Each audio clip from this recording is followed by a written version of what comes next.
प्राचीन समय की बात है। एक बार गौतम बुद्ध अपने भिक्षुओं के साथ शाल्यवन में भ्रमण कर रहे थे और घूमते घूमते वे विश्राम करने के लिए एक वट वृक्ष के नीचे बैठ गए। वे सभी साथ में बैठे थे और अचानक धर्म पर चर्चा शुरू हुई। इस दौरान एक भिक्षु ने उनसे प्रश्न पूछा, परमेश्वर, मैंने देखा है कि कई कमजोर और विभिन्न संसाधनों से परे व्यक्ति भी विषम परिस्थितियों को हरा देते हैं और बड़े बड़े कार्यों को करने में सफल होते हैं। वहीं संपन्न और अच्छी स्थिति वाले लोग उस कार्यों को करने में सफल नहीं होते। इसके पीछे का कारण क्या है? क्या हमारे पूर्व जन्मों के कर्म इसमें आड़े आ जाते हैं? नहीं, ऐसा नहीं है। गौतम बुद्ध ने उस भिक्षु की बात का उत्तर दिया और एक प्रेरक कहानी सुनाने लगे। विराट नगर में सुकीर्ति नामक एक राजा शासन किया करते थे। उनके पास लौहशांग नाम का एक हाथी था। राजा ने कई सारे युद्धों में इसी पर सवार होकर विजय प्राप्त की थी।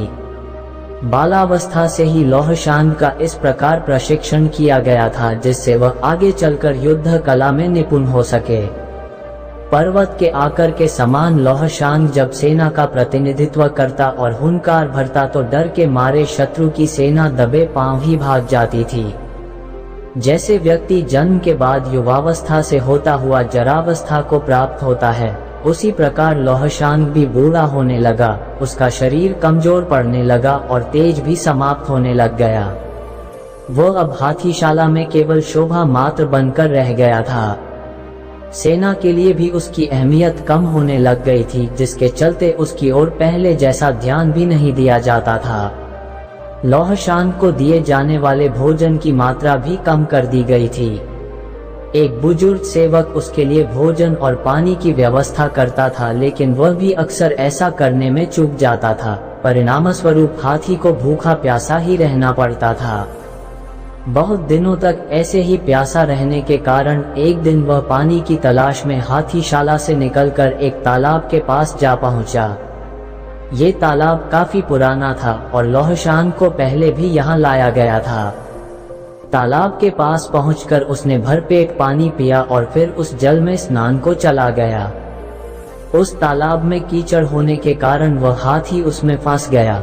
वह जितना भी उस तालाब से निकलने का प्रयास करता उतना ही उसमें फंसता चला गया। अंत में वह हाथी गर्दन तक कीचड़ में फंस गया। जब राजा तक ये खबर पहुंची तो उन्हें बहुत दुख हुआ। उन्होंने हाथी को निकालने के लिए बहुत प्रयास किए, लेकिन सभी विफल हो गए। उसकी ये दयनीय दशा देखकर वहां मौजूद सभी लोग निराश हो गए। जब एक के बाद एक सभी प्रयास निष्फल हो गए तो एक बुद्धिमान मंत्री ने उपाय सुझाया, जिसके बाद हाथी को बचाने वाले सभी लोगों को वापस बुला लिया गया और उन्हें सैनिकों की तरह सुसज्जित किया गया और युद्ध का वातावरण बनाया गया। लौहशांग के सामने युद्ध के नगाड़े बजने लगे और सेना इस प्रकार इधर उधर कूच करने लगी जैसे वे शत्रु के पक्ष से हो और उसकी तरफ आक्रमण करने के लिए आगे बढ़ रहे हो। ये देखकर अचानक लौहशांग में ना जाने कैसे जोश आ गया और उनसे बहुत जोर से हुंकार भरी।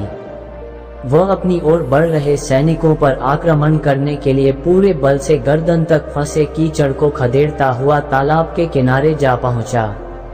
उसके बाद उसे सैनिकों पर आक्रमण करने से पहले बहुत मुश्किल से नियंत्रित किया गया। ये कथा समाप्त करते हुए गौतम बुद्ध ने कहा, भिक्षुओं, इस संसार में सबसे अधिक महत्वपूर्ण मनोबल ही है। यदि किसी व्यक्ति में मनोबल जाग उठे तो दुर्बल और हारा हुआ व्यक्ति भी असंभव को संभव करके दिखा सकता है और अनेक अनपेक्षित सफलताएं हासिल कर सकता है।